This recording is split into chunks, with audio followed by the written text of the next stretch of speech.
Manawaker Studios Flash Fiction Podcast is supported by patrons on Patreon. To find out more or to add your support for as little as $1 a month, visit patreon.com/Manawaker.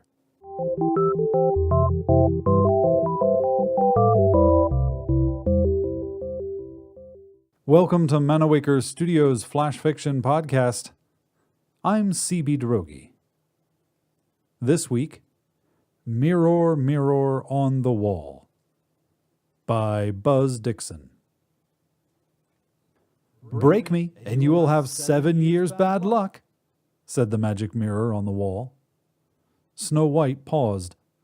The pickaxe, a present from the dwarves, poised above her head. "Why shouldn't I smash you?" "I can show you things," said the mirror. "What sorts of things?" The mirror hesitated. "The truth?" Snow White asked. "Yes, the truth." "My stepmother, did you tell her the truth?" Another hesitation on the mirror's part. "I tried," it said at last. "What did you show her?" Snow White asked. "Did you show my wedding?" "I did, and the people rejoicing at it." "And yet she tried to kill me." "She did not want to see the truth," the mirror said. "She wanted to see what the future foretold, but she only wanted to see it in order to change it. The future, I fear, is as immutable as the past."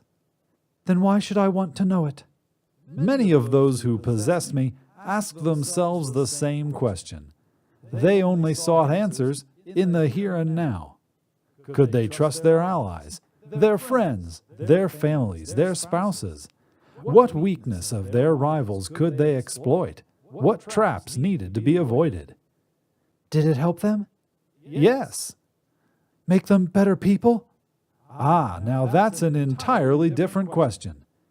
"Did it help my stepmother?" Another pause. "No, it only made her more jealous," the mirror said. Then, seeking to flatter, added, "Of your beauty." "If she was jealous of my beauty, she would have marred me," Snow White said, "cut my nose off, thrust my face into a boiling kettle. She was jealous of who I was, of what was promised to me." "True," said the mirror. "The people loved your father and mother. They accepted your stepmother as regent, nothing more. Once you came of age and your arranged marriage celebrated, she would lose all power. So she tried to have you killed. But you survived." "You have yet to give me a reason why I shouldn't smash you." The mirror sounded startled. "But I just told you, I can show you the truth." "And what good is the truth if I don't believe it?" "Worse still, what good is the truth if I do believe it?" "Would I have been a happier person if I had known when my mother was to die?" Snow White asked. "Would I have enjoyed those scant few years with her?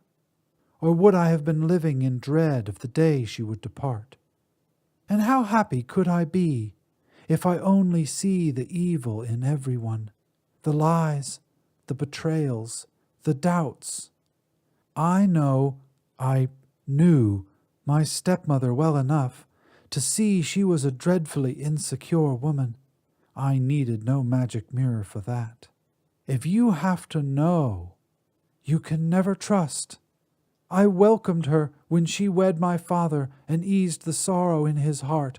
I would have made her the most honored lady in the land when I assumed the throne. But she couldn't trust me to do that. And she didn't trust me because she had to know." Snow White raised the pickaxe and stepped forward. It seemed as small as a toy in her hand, but it would get the job done. "Stop!" cried the mirror. 7 years bad luck!"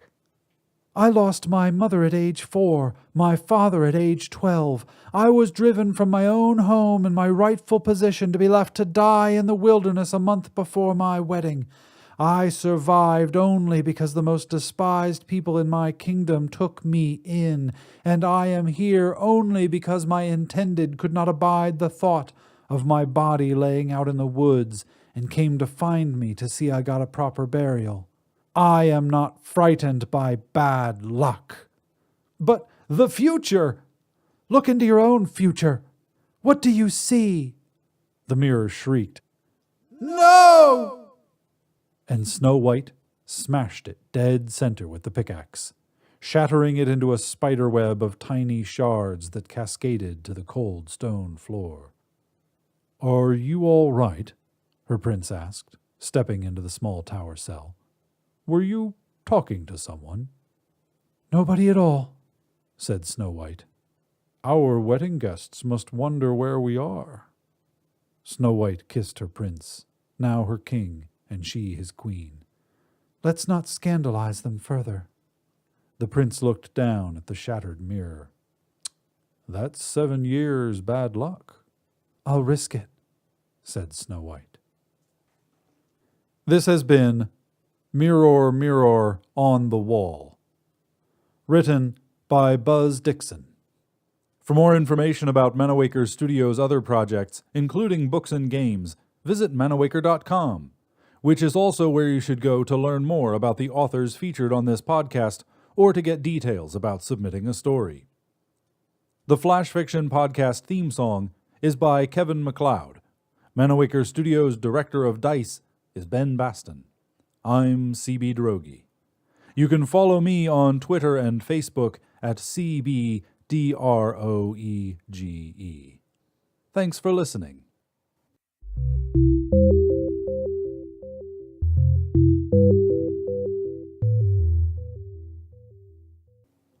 On the next installment of Manawaker Studios' Flash Fiction Podcast, Delilah slipped into a t-shirt, not bothering with a headscarf. For a moment, she rejoiced her new freedom. There was no one to judge her or stone her for her sins.